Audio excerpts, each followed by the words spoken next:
నా తమ్ముడు చెల్లి, ఎస్తేరు దేవుడే నీ దేవుడు. నిన్ను పోషించటం కాదు, భవిష్యత్తులో నిన్ను అనేకులకు పోషణకర్తగా నా దేవుడు మారుస్తాడు. నీ జాతికి నువ్వు దిక్కులేని దానిగా కనపడుతున్నావు కదూ తమ్ముడు, నువ్వు దిక్కులేనుడుగా కనపడుతున్నావు కదూ. కొన్నిసార్లు కూర్చొని దిక్కు మొక్కు లేని అనాథ బ్రతుకయ్యా, ఈ దిక్కులేని హక్కుపక్షిని ఎందుకు నువ్వు పుట్టించావు? ఎందుకయ్యా నా బ్రతికేలా అయిపోయింది? దిక్కు దివానం లేని బ్రతికయ్యా, దిక్కు మొక్కు లేని బ్రతికయ్యా. నీ మీద నువ్వు జాలి పడుతున్నావా? నీ స్థితి చూసి, నిన్ను చూసి నీకే జాలి కలుగుతుందా?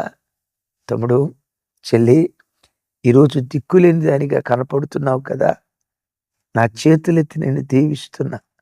ఒకరోజు వస్తుంది, అనేకులకు దిక్కును చూపించే దిక్సూచిగా దేవుడు నిన్ను మారుస్తాడు. ఆశ్రయం లేని నిన్ను అనేకులకు ఆశ్రయపురంగా దేవుడు చేస్తాడు. నీ జాతి, నీ క్రైస్తవ జాతి ఉద్ధరించే ఉద్ధారకురాలిగా నా దేవుడు నిన్ను మార్చటం ప్రారంభిస్తాడు. అయితే ఈ అనాథను అందలం ఎక్కించడానికి కానీ, ఈ అనాథ అనేకులకు ఆశ్రయపురంగా మార్చబట్టానికి కానీ ఎన్నో కారణాలు ఉన్నాయి. మీకు కారణం చెప్పమంటారా? ఆ తల్లి కన్యక అని రాజ్యం. నేనంట, తల్లి లేదు తండ్రి లేడు, ఎంత వెచ్చలవిడిగా బ్రతకొచ్చి ఈ అమ్మాయి, తన స్వేచ్ఛకు తగినట్లుగా ఎంత హాయిగా బ్రతకొచ్చు. కోర్స్ మొర్దెకై ఉన్నారు, ఆయనే తండ్రి కాదు కదా, తండ్రి బాధ్యతలు తాను స్వీకరించాడు. నేనంట, తల్లిదండ్రులు కలిగిన పిల్లలు ఎంతమంది క్రమశిక్షణతో బ్రతుకుతున్నారు? తల్లిదండ్రులు ఉండగానే దారి తప్పిపోతామంటే, తల్లి తండ్రి లేకపోతే ఇంకెంత స్వేచ్ఛగా బ్రతకొచ్చు?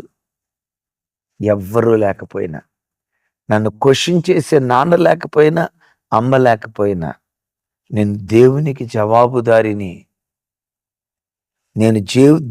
జవాబుదారినని తన జీవితాన్ని కన్యకగా పవిత్రంగా కాపాడుకుంది. తమ్ముడు, నీ జీవితాన్ని కూడా జాగ్రత్తగా కాపాడుకో. అనాథవైనా పర్వాలేదు, అనాథలకు ఓ నాథుడున్నాడు, ఆ నాథుడే నీ దేవుడు. పవిత్రంగా కాపాడుకో.